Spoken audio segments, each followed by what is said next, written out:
Well, good morning to you. It's great to see such a good audience. I very, very rarely wear a tie.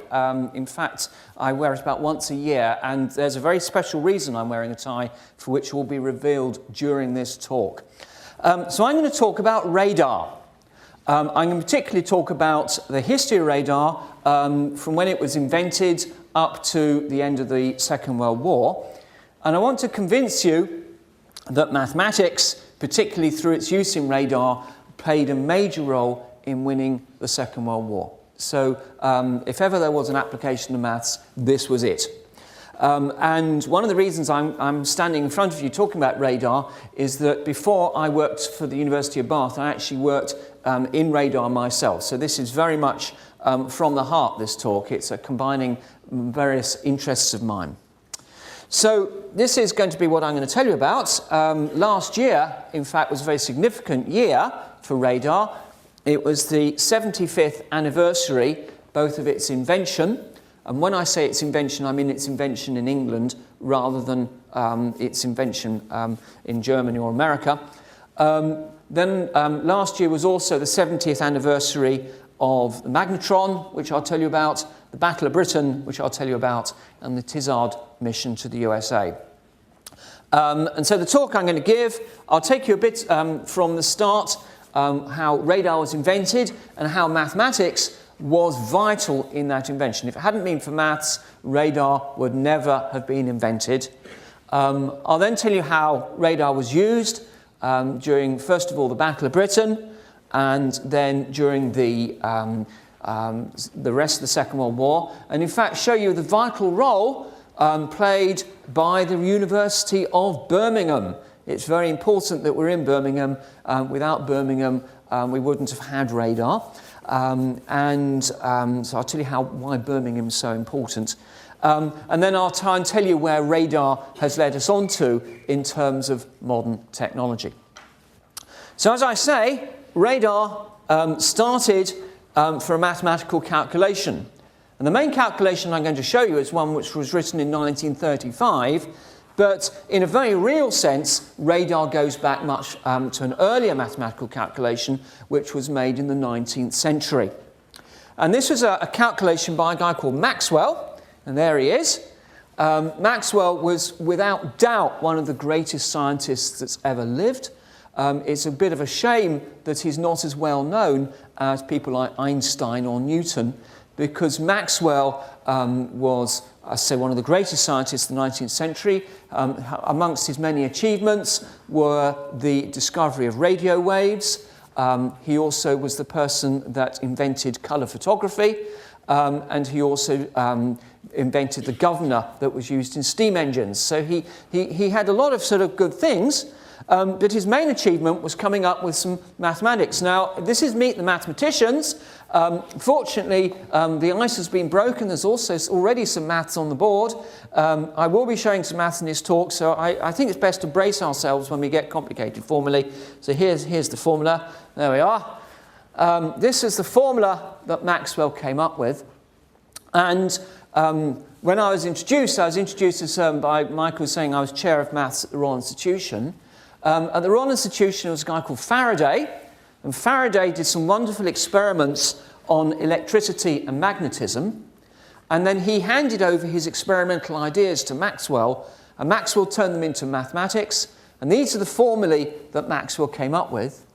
And then Maxwell looked at those formulae and solved them, and he found that they had a solution which was something no one had ever come across before, what we now call a radio wave.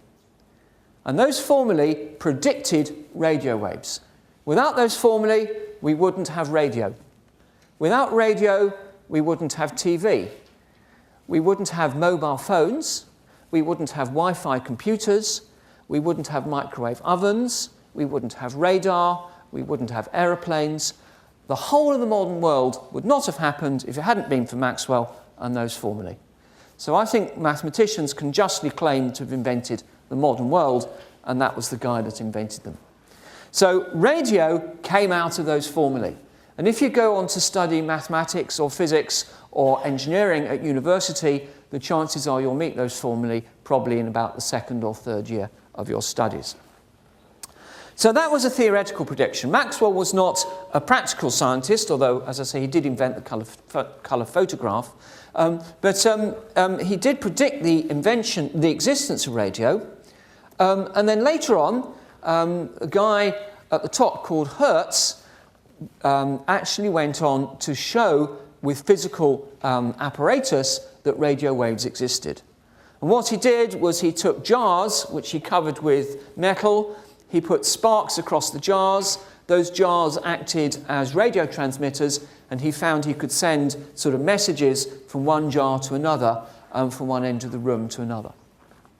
And Hertz was a German scientist, and nowadays we have kind of immortalized him by using his name to mean frequency. So when you switch on your radio and it's 101 FM, it means 101 megahertz, and Hertz is his name.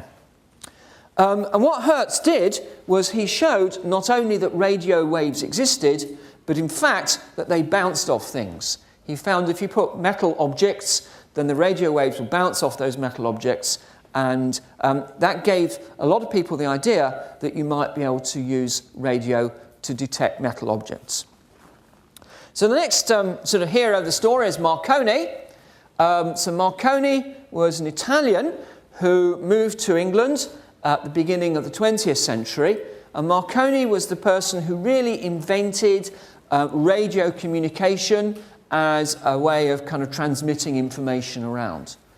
Marconi founded a company called the Marconi Company, and the Marconi Company actually was the first company I actually worked for. I worked for them for several years before things got a bit sticky and I moved on to another company. But Marconi invented radio communication, and Marconi also proposed the use of radio to detect ships in fog, because ships were having all sorts of problems, crashing into each other in fog. The Titanic crashed into an iceberg, largely because they couldn't detect things very well at a distance. The only way they could detect things was by seeing them, and in fog you couldn't do that. And Marconi knew that radio waves would go through the fog, and so he came up with the idea that if a ship transmitted radio waves constantly, then they might be bounced off other ships, and you could then detect them. So he came up with this idea, and it was actually used quite early on in a French ship called the Normandy, which is up there. That's a poster for the Normandy. The Normandy was, the state-of-the-art, the latest ship around, so they decided to put this device in it. Another kind of hint that radar might actually work was that, again, in 1930s, they set up commercial radio stations. Some of you might have seen the King's Speech. Has anyone here seen the King's Speech? Okay, the King's Speech is all about George VI standing up and giving terrible speeches because he stammered, and then going on the radio and giving terrible speeches because he stammered, and then being trained to how to give proper speeches. And this was all because of the invention of radio as a transmitting device for broadcasting to the nation. And bottom right, there's a picture of Alexandra Palace, which was one of the first radio stations for broadcasting that was sort of set up. And people started complaining. And the reason they complained was they would be listening to the king or something, and suddenly their signal would fade away and be unreadable. And they realized, the post office realized, this was because aeroplanes were flying past and disrupting the signals. And so the post office wrote a big report on this, which then got put away and forgotten about. But that was in 1933. But that, in a sense, was the first hint that radio could be used to detect aeroplanes. So that was kind of the predecessors of radar. But radar really got going, as I said, in about 1935. Now, one of the people that appears on the King's Speech is a guy called Stanley Baldwin. And Stanley Baldwin was Prime Minister, and Stanley Baldwin was paranoid about bombers. He felt that if there was a war, a lot of people knew that a war was likely against Germany, that if there was a war, then bombers would come over from Germany, bomb London flat, and there'll be 1 million casualties. They were really predicting this. He was really frightened, and he made a speech in the House of Commons in 1933, and his speech said the bomber would always get through. So he appears on the King's Speech if you look out for him. And so the British did what you always do in these circumstances, which is you set up a committee. Okay, so they set up a committee called the Defence Committee, and the guy that was chairing this committee was the guy in the picture. This is Sir Henry Tizard. And Henry Tizard was one of the great scientific civil servants. He worked in the civil service, but he was a very fine scientist. And his committee was really very small. It had on it a guy called Rowe, another one called Blackett, who after the war became a Nobel Prize-winning physicist. He was partly involved with the invention of the transistor, and another guy called Wimperis. And the Defence Committee was set up with the express purpose of preventing Britain being bomb flat in the case of a war. Okay, that was their idea. And they came up with a possible idea that if Britain could develop a kind of a sort of death ray, a radio wave which was strong enough, they could point it at a bomber that would kill the pilot and the bomber, and the bomber would then crash and everyone would be fine. Well, apart from the pilot and the bomber, of course. So they came up with this idea, and they wanted to see whether it would work. So the person they asked to see whether it would work is a guy called Robert Watson Watt, or Sir Robert Watson Watt. Now, I should say this guy is a real hero of mine, and in tribute to him, I have actually kind of dressed up a little bit like him for today. So this is my Robert Watson Watt look, okay? So this is why I'm wearing a tie, okay? This is very, very rare for me, and my son always points out that I'm losing my hair and going bald just like Robert Watson Watt, and of course I've got the specs as well. So there we are, the Robert Watson Watt look-alike competition. And he was a true British boffin in the best sense of the word. And his background was he was interested in studying, originally he was studying what's called the ionosphere, which is the top part of the atmosphere, which is where it's sort of above where all the weather is, but where lots of electrical activity is. And the ionosphere is very, very important in terms of transmitting radio waves.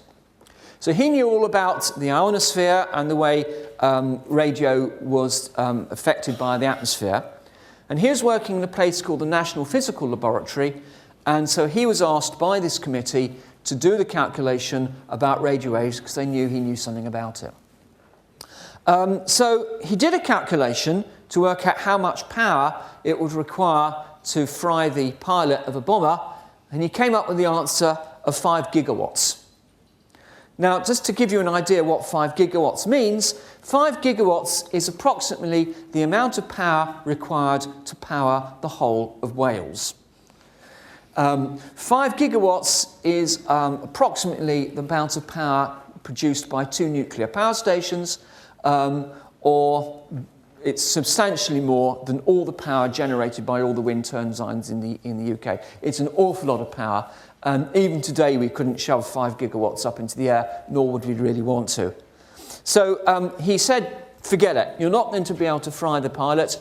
However, I have got another idea. And what he'd done was he'd asked one of his colleagues, a guy called Wilkins, and we'll meet Wilkins in a minute, to do another calculation about whether radio could actually be used to detect an aircraft. If you put a radio wave up into space, whether it would bounce off the aircraft and can be detected. And Wilkins did a calculation, and in many senses it was a true back-of-the-envelope calculation. We really suspect he did do it on the back of an envelope. It was that sort of calculation, and I'll show you it in a minute. And he handed it over to Robert Watson Watt, and it was very promising. He felt, yes, this shows a scheme by which you might be able to detect aircraft. Now, like all true scientists, he didn't really believe the answer. No scientist ever believes a mathematician, I can assure you. They always want to check something. And he thought that Wilkins had probably got it out by a factor of 10, but even then he thought it didn't really matter, it would still work. So that's why he was worried by a factor of 10. Okay, so what he then did was he wrote to the committee, and this is a very famous letter. Most inventions, like the wheel or fire, you can't say when it was invented, but we can say absolutely when radar was invented. It was invented on the 12th of February 1935, and this was the letter that Watson Watt wrote to Rowe, who was on the committee. And this letter is called the Birth Certificate of Radar, because in it says, it was a letter which went with a report, and it says, you know, I've thought very hard about it, we've done a calculation, and we reckon we can detect aircraft using radio waves. And if you look on this letter, if you look hard, there's this wonderful sentence. It turns out so favourably that I'm still nervous as to whether we have not got a power of 10 wrong. Okay, so he thought he wanted to hedge his bets a bit, you know, true civil servant. I wish modern civil servants are quite as honest. So he reckoned he might have a power of 10 wrong, but he still felt that it would work even if he got it wrong, and I'll explain why in a minute. So that's a letter, and that was submitted to the panel, this commenced committee, on the 12th of Feb. And he did lots of other things besides. This report essentially showed that radar would work, what the best wavelength was for it, how you could estimate range using radar, and also the best way to display it. Amazing document. So let me tell you a bit about Wilkins's calculation, because the next couple of slides are a bit hairy-scary, so be warned. But I thought it might be nice to show the mathematical mind in action, as it were. So Wilkins had this idea. Wilkins reckoned that an aircraft has two wings, okay? One wing there, one wing there. And the sort of radio antennae that were being used at the time, and are still used today, are things called dipoles. And a dipole comprises two wires, one there and one there. And you can see these all over the place for Wi-Fi systems and so on. And Wilkins thought, well, maybe an aircraft with its two wings would behave the same way as a radio antenna with two parts of the dipole. And the thing in the box underneath, which looks rather scary, is the formula, which was quite well known. It goes right back to Marconi, for the strength of the radio wave that comes out of a dipole. They knew if you put current into the dipole and you were a distance r away from the dipole and your angle to the dipole was theta, then you could calculate the strength of the radio wave, and the strength of the radio wave is the thing in the bottom right of that big orange box. Okay, it's a scary formula, but the great nice thing is that formula uses sines and cosines, which I hope you've met in your studies, and not much more than that, and it allows you to predict very accurately how strong a radio wave is coming out of an antenna. So Wilkins knew if you put current into an antenna and it went a sort of few miles up into the air, how strong it was when it got to the aircraft. So there's Wilkins, top right. So there are various things that he did. I don't need to really worry about all the things in this. This is actually more or less taken from the report that was written to the committee. What Wilkins first of all did was he said, suppose you put 1 amp of current into the dipole, then he worked out that the field that got to the aircraft, which he reckoned would be about 6 kilometres away, would be 14 millivolts per metre for every amp. And actually that's quite a high field. 14 millivolts is quite detectable. That would then cause the aircraft's wings to have a current in them.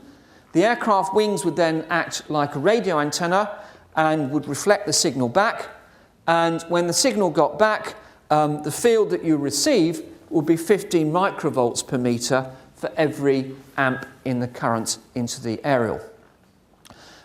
He then reckons, well, a modern transmitter like the one at Alexandra Palace can put about 15 amps into the dipole, and that means that the received field is 225 microvolts per metre. Now, just to give you some idea of order of magnitude, when you listen to your radios at home, the sort of field that they are detecting to listen to the radio stations is between 1 and 10 microvolts per meter. Okay? Wilkins showed that the received signal at the antenna from this kind of radar system was more like 250 microvolts per meter. So in other words, it was 20 times bigger than could be detected with a normal radio. And that's why he was so confident this system would work. Watson Watt was worried that he got a factor of 10 out, but even if he got a factor of 10 out, it would still be twice as much as could be detected. In other words, Wilkins showed that it was absolutely certain that if you put a radio wave up into the space and it bounced off a bomber, there's a picture there of a bomber, that was the one they used at the time, that was called a Hayford bomber, it would bounce back and could be detectable. And the things in the 3 boxes are the 3 calculations he did for the amount of energy that would get to the bomber, the amount of energy that would then be radiated from the bomber, and the amount of energy that would be detected. And any decently competent mathematician like him should be able to do that on the back of a reasonably large envelope, which is what we think he might have done. It turned out that he was entirely right. He hadn't got a factor of 10 wrong, and exactly this kind of field was going to be detected. So that was his calculation. I would argue that that was one of the most important mathematical calculations ever made. It's not important in the sense that it was groundbreaking research, that it opened up a new field, or that in a sense it was particularly difficult, but it was important in that it completely changed history, that one calculation. Anyway, so the Defence Committee was impressed by this calculation. Tizard, I say, was a scientist. He knew what was going on. And he went to a guy called Hugh Dowding, who's another kind of hero of mine. I'll tell you a bit more about him later on, who was at the time in charge of that part of the RAF responsible for scientific developments.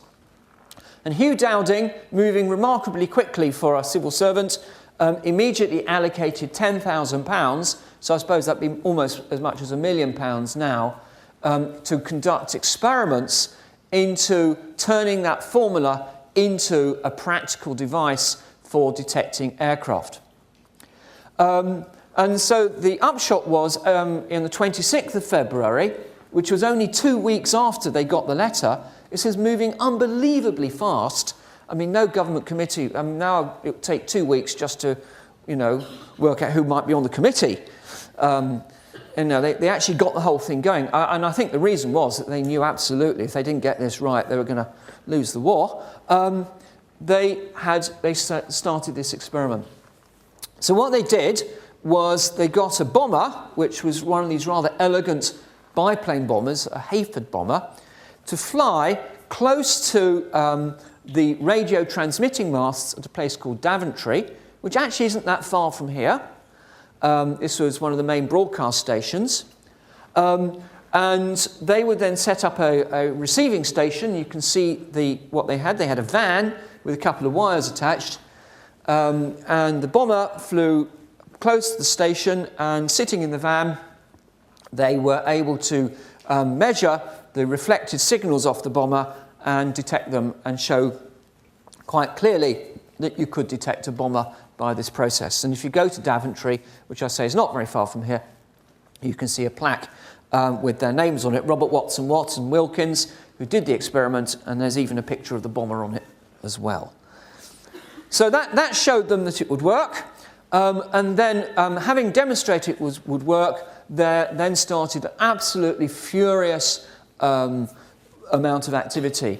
So the mathematics showed it would work in theory. This experiment showed it would work in practice. What they then had to do was convert all this mathematics into something which would actually be usable in defending the nation.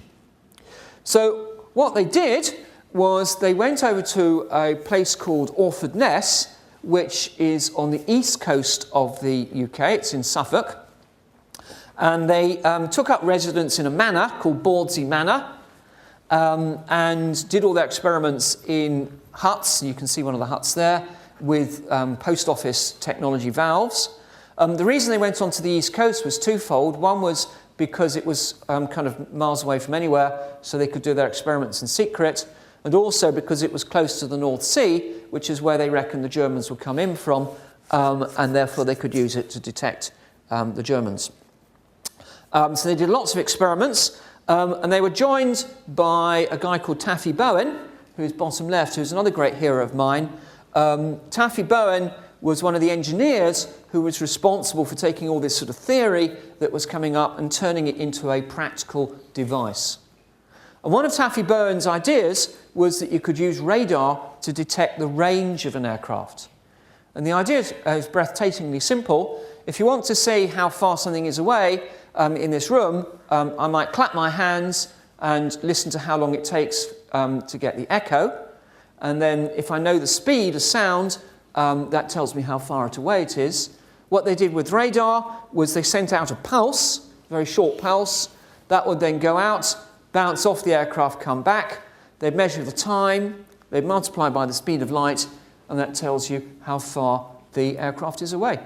Very simple idea, but worked very well. And that was largely due to people like Taffy Bowen. So these experiments went on at a furious rate. And by 1939 again was 4 years after this calculation, and an astonishingly short time, they came up with a practical system to defend the UK with. Again, nothing now would happen in 4 years. In 4 years, we'd just about be getting the reports back on what we'd done. But they set up a thing called chain home. So these are the masts that they use for chain home over here. When I worked for Marconi in Chelmsford, the laboratories that I worked at had one of these big masts in there, and I asked what the mast was for, and they said purely so everyone knows where the laboratory is. Okay, well, they'd stopped using it, but it was kind of listed by them. These were the masts that they used. They set these up all around the country, facing the Germans. They were called chain home. They worked on quite a long wavelength of about 13 metres, which I suppose is about the width of this room or so. And they had about 20 stations operational when it was switched on Good Friday 1939. So, of course, Good Friday is next week, so that's another kind of link in with what we're doing now. This station had 100 miles range, so it could detect aircraft 100 miles away, and given that most aircraft at the time were flying in at about 200 miles an hour, that gave 30 minutes warning. Now 30 minutes warning was vital because it took about 30 minutes for the Spitfires and Hurricanes that were to defend the country to take off and climb to a height which was high enough to then be able to intercept the bombers. And that 30 minutes was absolutely what they needed. Even then, it was only just barely what they needed to get into a position they could intercept the bombers from. So that was chain home. So these masts, at the bottom of the masts were huts, and in the huts were operators, and the operators were more often than not women in the Women's Air Force, the WAAF, and they had to operate these devices under the most extreme conditions possible, typically being bombed by Stukas and so on. So women in the Royal Air Force played an absolutely crucial role in defending this country.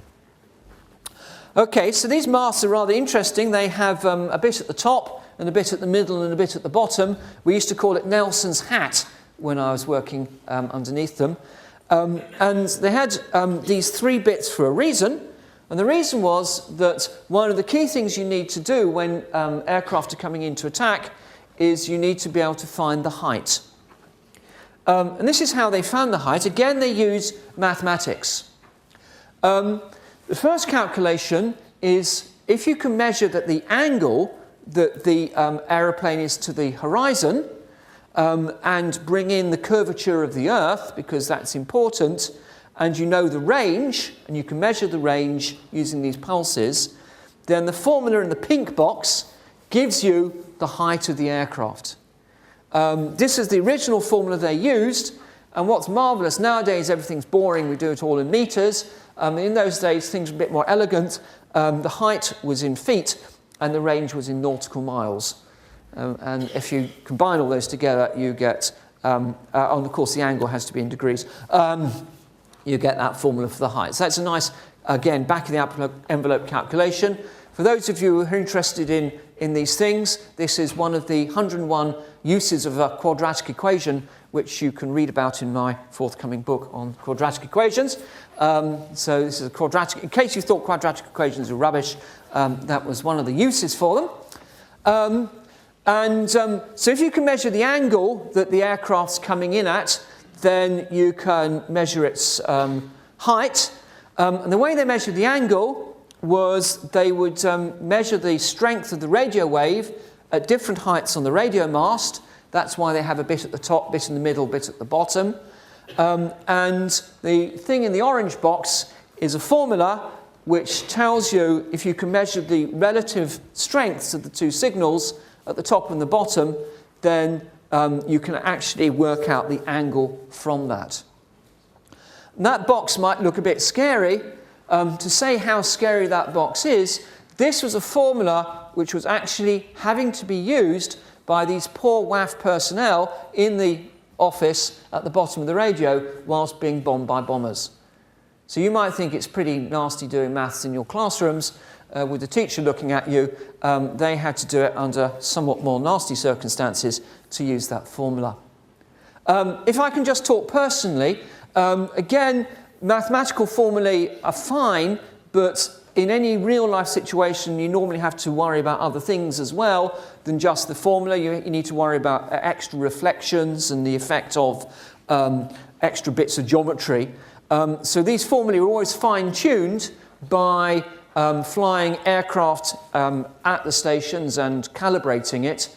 And one of the things my grandfather did during the war, because my grandfather was a radar engineer during the war, was to fly in things called Avro Ansons, which were kind of communication aircraft with lots of radio systems, and he helped calibrate all the chain home systems to get the height calculation right. So that's how they estimated height. So in 1940, we had a radar system which could detect the height of aircraft, could detect their range, and could detect them 100 miles out. And we had it just in time for the Battle of Britain. So another anniversary last year was the 70th anniversary of the Battle of Britain. The Battle of Britain was fought between about 600 RAF fighters, 2,000 Luftwaffe bombers and fighters. It was at a time when the person in charge of the whole RAF was Hugh Dowding. This is the same guy that had essentially funded radar, and now having funded it, was in charge of using it. And Keith Park, next to Dowding in this picture, was the guy in charge of the fighter aircraft over the southeast of England. So he was the one mainly in charge of fighting the battle. The battle was fought, say, between Luftwaffe bombers and RAF Spitfires and Hurricanes. Chris Howells, who is one of the organisers of Meet the Mathematicians, comes from the University of Southampton, and it's nice to say that the Spitfire also comes from Southampton. So well done, Southampton. And Dowding was one of the people that also funded the Spitfire. Now we have an interesting thing, interesting contrast between Germans and British people, and I hope I'm not insulting any Germans in the audience. The Germans were fantastic engineers, and they also invented radar, and they designed radar which was really, really accurate, but could only kind of direct one aircraft at a time. And they assumed that the British would be like that. What the British had instead were loads of radars which were all kind of, some were more accurate than others, made lots of mistakes, but could direct the whole of the fighter force in one go. And the Germans didn't realise that we could do this, and therefore they dismissed radar. They said radar wouldn't work. But they had not realised how it was going to be used. And this is a system that Dowding set up, and it's another nice, lovely application of mathematics. What Dowding set up was what's called a fighter control system, and what he did was he had what's called a filter room, which was in a place in North London called Bentley Priory, and the filter room took in information from all the radars across the country. And the radars were not particularly accurate, and they were combined with literally little old men looking at aeroplanes that were even less accurate. And so it took in lots and lots of slightly inaccurate information. In the filter room were mathematicians. And the mathematicians were looking at where the aircraft were and how they were moving. They were doing calculations as to where they thought the German bombers would be and the British fighters would be. And what they did was they combined their calculations of where they thought the aircraft would be with these data points coming in from the radar. And by combining their predictions with the data, they were able to very accurately work out where the bombers were.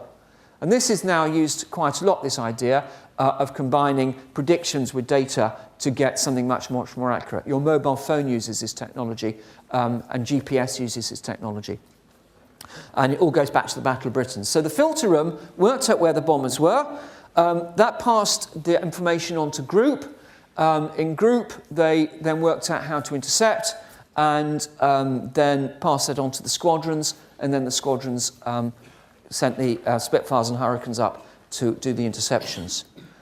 This is the sort of calculations they had to do. Again, if you think Pythagoras' theorem in trigonometry is rubbish and why are you bothering to learn it, one of the things they had to do was if a bomber was coming in at a certain angle and they knew where a Spitfire was, they had to tell the pilots in the Spitfire what angle to fly his plane at to intercept the bomber. And they had to do trigonometric calculations on the fly. Tizard came up with a formula for finding the angle, which was called the Tizzy angle.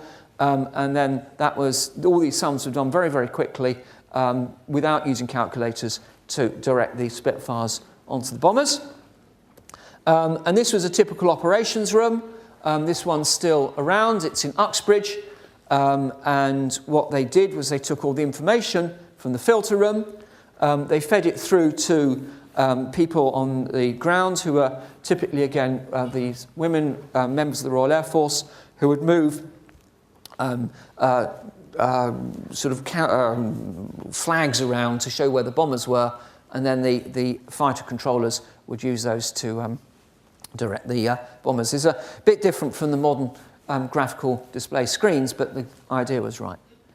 And of course the Battle of Britain was won, and Churchill immortalised the pilots with the phrase, "Never in the field of human conflict was so much owed by so many to so few." But Churchill was also fully aware of the importance the radar played, and in fact was very scientifically literate. Well, radar moved on. One of the problems with the radar systems in the Battle of Britain was they used a very long wavelength. And the trouble with long wavelengths is that they don't give much resolution. They kind of gave a very blurred picture of where everything was. They weren't very good at finding the direction of the radio of the aircraft, and they were prone to lots of interference from the ground. And more mathematical calculations showed that radar would work much, much better if used a much shorter wavelength. The smaller the wavelength is, the more detail that you can see. And they reckoned that they could do it using much smaller wavelengths, like about 10 centimetres. That's about that much. The problem was they couldn't generate radar waves at the right sort of power with the technology at the time, which were things called klystron valves. So they were stuck. And this is where the University of Birmingham suddenly became important. So if this technology works, yes, there we go. So let me tell you about this thing. 1940, two guys called Randall and Boot, who were scientists working here in the University of Birmingham in a lab run by a guy called Oliphant, came up with an idea for generating radar waves. And their idea was to combine electricity and magnetism. If you have a magnetic field, then electrons spin around that field. There's a sort of picture of them spinning round. And as they spin round, they generate very high frequencies. And what Randall and Boot thought was that if they could kind of put a very strong magnetic field and put lots of electrons into that field, they would all spin round in such a way that they might generate very high frequency radio waves which could be used for radar. And so they built a thing called, they called it the magnetron. And they called it a cavity magnetron because it had a hole in the middle for the electrons. And on the top right, we can see the original cavity magnetron, which was actually invented and built in Birmingham. There's a bit of red at the bottom of it, and that's the sealing wax that was used to glue it together with. It cost not very much. It was something like £100, one of the best £100 ever spent. The cavity magnetron could generate kilowatts of power at short wavelengths. And the cavity magnetron was then used for the rest of the war to generate all the radar waves that were needed. What I have here is a cavity magnetron which my grandfather gave to me just before he died. And this was an original one taken from a Lancaster bomber. And that was one used during the war. The radar waves came out of here. This bit was used to power the device, and the magnet was stuck on the top and the bottom there. See, the little arrow there means it was used during the war. CV is V for valve, saying how it worked. So that's a magnetron. Tizard, the same Tizard that chaired the Defence Committee in 1940, accompanied by Taffy Bowen, who we heard about earlier, took this cavity magnetron to the States in 1940, essentially to bribe the Americans into entering the war. The Americans were extremely impressed and set up their own laboratory in a place called MIT, which some of you might have heard of. That was called the Radiation Lab, and that lab then went on to develop radar in the US. The same mission, this is called the Tizard mission to the US, also took over the jet engine and all our atomic bomb secrets. And again, the atomic bomb secrets, believe it or not, largely came from the University of Birmingham. So University of Birmingham played rather a major role in winning the war. All the stuff went over in a black box, hence the use of the word black box nowadays. So that was used to bribe the Americans, and more or less it worked. So let me tell you a bit more about how radar then went on in the war. These high-frequency radars were then put into aircraft. On the top, we have a Bristol Beaufighter made in Bristol, which is where I live. And Bristol Beaufighters had these very short wavelength radars and were able to detect German bombers in the air and were largely responsible for stopping the Blitz. The German radar worked on a much longer wavelength because they didn't have the magnetron. So the German aircraft below, its radar waves, radar antenna at the front, much, much bigger, which meant they were much, much less effective than the British ones. So that's the Beaufighter. Radar was also used to detect, they put it in bombers to look downwards to see where everything was. Is anyone here from Malvern? Fantastic. Well, Malvern played an amazingly important role. What they did was take the ideas that people have come up with, put them, and in Malvern they set up a research laboratory run by Rowe, who was the same Rowe that was on the committee for the Defence Committee, and they developed ground-looking radar, and the laboratories that were used are still there today. They're now owned by Kinetic. And they developed a system which was called H2S. The reason it was called H2S was that laboratories were visited by the chief government scientific advisor, and he really liked the radar system, and it said it stinks because it hasn't been invented before. So they thought, well, if it stinks, we better give it a smelly name, so they called it H2S. Of course, the problem then came when the scientists visited again and said, why have you called it H2S? And they came up with the idea that it was called height-to-surface radar, but the real reason was for that. And the guy that invented that was a guy called Blumlein, who sadly died during the war in a plane crash. The Germans, of course, were also busy with radar, and again, they had a very different approach. The British approach was rather rough and ready. The German approach was to have very, very highly engineered radars. The disadvantage of that was they could only control one aircraft at a time, and also that they were very expensive to build and modify. And they had two systems, the Freyr radar for long range and Würzburg for short range. And R.V. Jones, who was the chief British scientific spy during the war, using code intercepts made by the Bletchley Park, worked out what the Germans were doing, and they sent commandos in to capture it at a place called Bruneval, and they captured all the German radar and worked out how to then countermand it.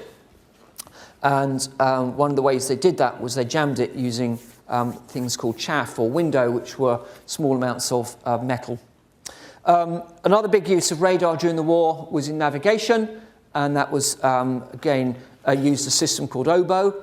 And what was, again, interesting about these navigation systems was they had to build in the curvature of the Earth to do it, which brought in enormous amounts of extra maths as well. So mathematicians were heavily involved with that. Just to conclude, radar, after the war, went on to do many things.